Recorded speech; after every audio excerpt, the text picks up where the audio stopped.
যাদের night trainer Deuli পুরো পাঠ্য পড়াটা অসম্ভব, তাদের জন্য আজকে ক্লাসটা।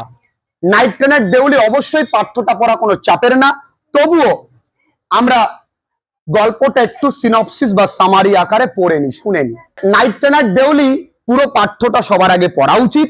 যদি পুরো পাঠ্য পড়ার সময় পরীক্ষার আগের দিন না থাকে, তাহলে এইটুকুনি জেনে যাও তার সঙ্গে ওয়ান লাইনার পাঞ্চ যেটা আমি তোমাদেরকে দিচ্ছি, সেই নোটসটুকু তোমার কাছে থাকা চাই। তাহলে প্রথমে আমাদের গল্পটার নাম the night train at Deoli. কার লেখা?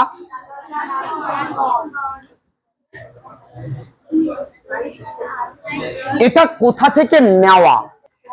এখানে আমাদের যে নায়ক অর্থাৎ ন্যারেটর, তিনি কোথায় যাচ্ছেন?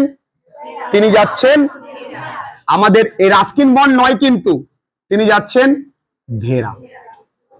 ধেরায় কার বাড়ি যাচ্ছেন? তার গ্র্যান্ড মাদারের বাড়ি, দিদিমার বাড়ি।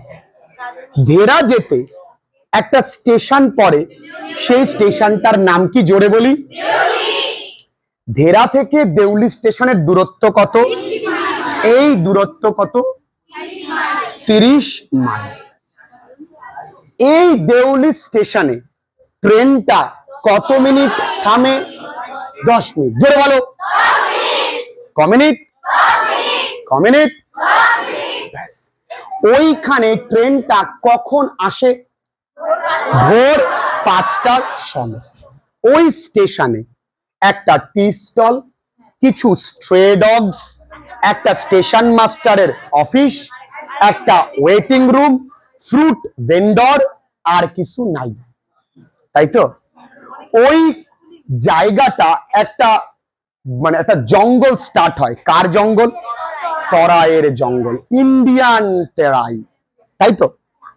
সেখানে ট্রেন থেকে নামলো। অনেকের মনে প্রশ্ন, তিনি তো সামার ভ্যাকেশনে দিদিমার বাড়ি গেছেন, তাহলে কোল্ড মর্নিং কেন বলছেন? কারণ ওই জায়গাটা যেমন দার্জিলিং এ ঠান্ডা, তেমন ঠান্ডা প্রবণ দেশ, তাই তো?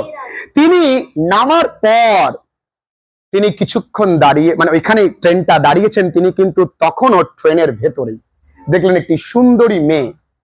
হ্যাঁ, তুনে মারি এন্ট্রি और दिल में बजी घंटी। টাং টাং টাং করে মেয়েটা আসলো। মেয়েটাকে দেখে, তুঝে দেখা তো ये जाना सनम, বাস খাবে একটু পরে দাঁড়া সনম, খাবে। এইবার মেয়েটি কি বিক্রি করছিল? বাস্কেটস। মেয়েটির গায়ে কি ছিল? পরনে কি ছিল? মেয়েটার পায়ে কিছু ছিল না। The girl was in barefoot, অর্থাৎ খালি পা।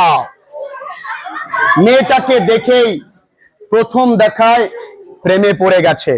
তিনি ফুট স্টেপে দাঁড়ালেন, তারপরে সোজা চলে গেলেন ওই টি স্টলের কাছে। কিন্তু ওই টি স্টলের লোকটা দোকানে ছিল না, কারণ তিনি ট্রেনের অন্যান্য জায়গায় চা দিচ্ছিলেন। আর ওইখানে একটা কেটলি কিন্তু আগুনে দাও দাও দাও দাও দাও দাও করে জ্বলছিল, তাই তো? এবার ভালো করে বোঝো। মেয়েটাকে বলল বাবু, মেয়েটা বলল বাবু ঝুড়ি নেবেন? ঝুড়ি? বলে হ্যাঁ নেবো বুড়ি। প্রথমে কি বলেছেন? তারপরে এতবার করে এক সুন্দরী মেয়ে বলছে, একটা টাকা দিয়ে তিনি একদম টপে ঝুড়িটা নিয়েছেন।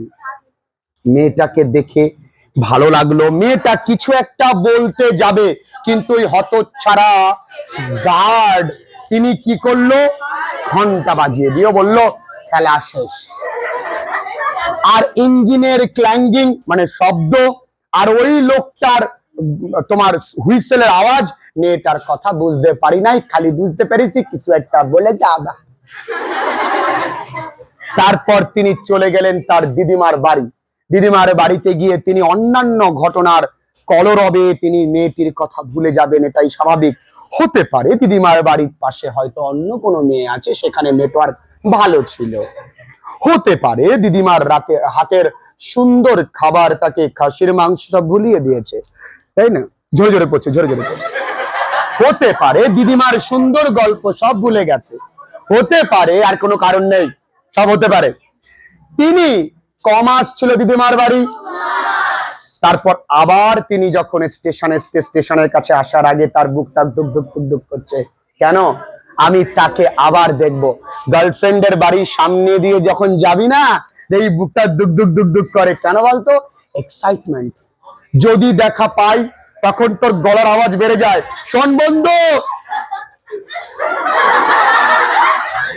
তাই তো?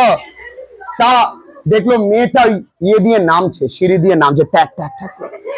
ওফ, क्या এলিগেন্স है, কি ডিগনিটি, মেয়েটার চাহনি, মেয়েটার হাসি অসাধারণ। মন চাইছে মেয়েটারে নিয়ে চলে যাই কোথায়, কিন্তু বাবা মারবে বলে নিতে পারছি না। বলবে ওই অল্প বয়সে বিয়ে করাতে পার। মেয়েটাকে বললো আমি আবার আসবো, তুমি কোথাও যাবে না তো? বলে আমার যাওয়ার কোথাও নেই। মেয়েটা যখন চলে গেল, মেয়েটা অনেকক্ষণ দাঁড়িয়েছিল। তারপর ওই পোস্ট, ওই সিগন্যাল পোস্ট কিন্তু মেয়েটাকে আচ্ছা করে দাঁড় দেখতে পায় না। কলেজ টার্ম বা পরীক্ষা শেষ হয়ে গেলে আবার দিদিমার বাড়িতে যায়। দিদিমা তো খুব খুশি, নাতি কি ভালোবাসে আমার ঘন্টা। নাতির ওই দেউলিতে টেনেছে। তিনি দেউলিতে নামলেন, মেয়েটাকে খোঁজ করলেন, প্রশ্ন করলেন সেই স্টেশন মাস্টারকে, মেয়েটার কোনো তোমার দেখা নাই রে, তোমার দেখা নাই। কি করবে? আবার স্টেশনে, তাড়াতাড়ি করো নালে ট্রেনটা তুমি ছেড়ে দেবে। চলে গেল। দিদিমার বাড়িতে বেশি দিন আর মন টিকলো না, মাত্র 2 সপ্তাহ। চলে আসলো, আবার স্টেশন মাস্টারকে জিজ্ঞাসা করছে। এই স্টেশন মাস্টারটা নতুন, কারণ আগের জন ট্রান্সফার হয়ে গেছে নতুন পোস্টে। জিজ্ঞাসা করলো যে আপনি জানেন? বলছেন না, আমি জানি না। তারপরে জিজ্ঞেস করলো ওই টি স্টলের ওই লোকটার কাছে, যার গায়ে গ্রেসি ক্লোথস, ছোটখাটো লোকটা। আমি সমস্ত এমসিকিউ কিন্তু বলে দিচ্ছি, আপনি কি জানেন? বলছে এখানে আমার একটা মেয়ে আসতো, কিন্তু এখন আর আসে না।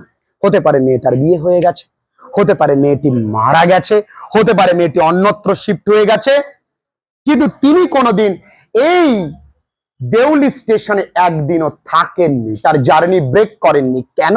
তিনি চায় না যে মেয়েটার সম্পর্কে সত্যতাটা জানুক। তিনি ওইটা নিয়েই সুখে থাকবেন যে আমি একজনকে দেখেছিলাম, ভালোবেসেছিলাম, হয়তো তিনি আছে, একদিন না একদিন দেখা হবে। তার এই ফ্যাসিনেটিং গেমটাকে তিনি ব্রেক করতে চায়। He doesn't want to stop his লে। এই হচ্ছে টোটাল গল্প। কিছু আছে? এবার এই 1 লাইন আর 5টা ভালো করে পড়ো, ক্লিয়ার।